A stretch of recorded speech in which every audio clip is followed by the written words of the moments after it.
আবারও লক্ষ্মীর ভান্ডারে জালিয়াতির হদিশ মিলল। এবার লক্ষ্মীর ভান্ডারে আবারও জালিয়াতির হদিশ মিলল। এবার চাঞ্চল্যকর ঘটনা অশোকনগরের কাঁকপুল এলাকায় বিশেষভাবে সক্ষম পুরুষ ব্যক্তির নামে লক্ষ্মীর ভান্ডার।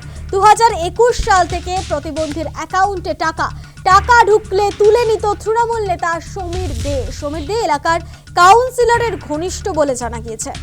আবাস যোজনার ঘরের টাকাও না দেওয়ার অভিযুক্ত বাড়িতে চড়াও স্থানীয়রা, ছোড়াও হয় ডিম। আবারও লক্ষ্মীর ভান্ডারে জালিয়াতির হদিশ মিলেছে। চাঞ্চল্যকর ঘটনা অশোকনগরের কাঁকপুল এলাকায় বিশেষভাবে সক্ষম পুরুষ ব্যক্তির নামে লক্ষ্মীর ভান্ডার। 2021 সাল থেকে প্রতিবন্ধীর অ্যাকাউন্টে ঢুকত টাকা ঢুকলে তুলে নিত তৃণমূল নেতা সমীর দে এলাকার কাউন্সিলরের ঘনিষ্ঠ বলে মিলেছে খবর। আবাস যোজনার ঘরের টাকাও না দেওয়ার অভিযুক্ত বাড়িতে চড়াও হয়েছেন স্থানীয়রা।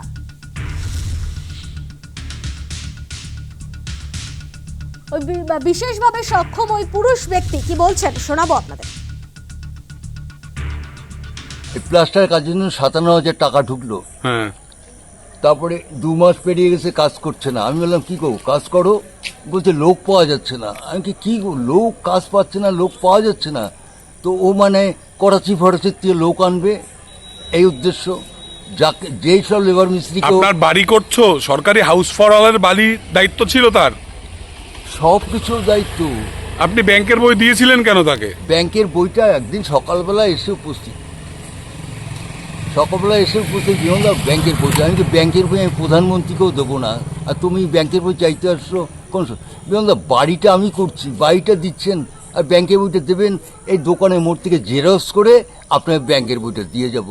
আমি কিছুতে রাজি না। অনেক ঘ্যানিয়ে ওখানে দাঁড়িয়ে আছে, তা বইটা আমাকে যাও জেরক্স করে তাড়াতাড়ি দিয়ে যাও। ওই যে নিয়ে গেল, ওই নিয়ে যাওয়া চেকটা আসলো ব্যাংকের থেকে, আমাকে চেক দিয়ে গেল এখানে হাতে। ও ওখান থেকে ফলো করছে তাড়াতাড়ি সাই গতিতে এখানে এসে। কি চাইছেন এখন? হ্যাঁ, কি চাইছেন? আমি চাইছি সুষ্ঠু বিচার হোক। স্থানীয়রা কি অভিযোগ করছেন শোনাবো আপনাদের।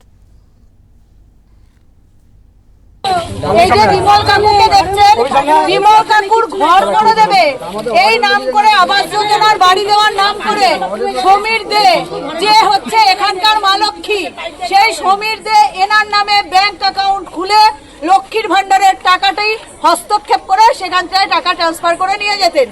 এই বিমল বাবুর এই ব্যাংকের বই আজই তার মেয়ে এখান থেকে উদ্ধার করেছে এবং আমাদেরকে দেখাচ্ছে লক্ষ্মীর ভান্ডারের টাকা 2021 সাল থেকে সমীর দিয়ে নিয়ে যাচ্ছেন। তার ছেলেও আছে, অসহায় অবস্থার মধ্যে পড়ে আছে, কাকুর একটি পা নেই। আপনারা দেখুন। আর এই যে বাড়িটি 2018 থেকে শুরু করে এখনই বাড়িটি করে দিতে পারেনি।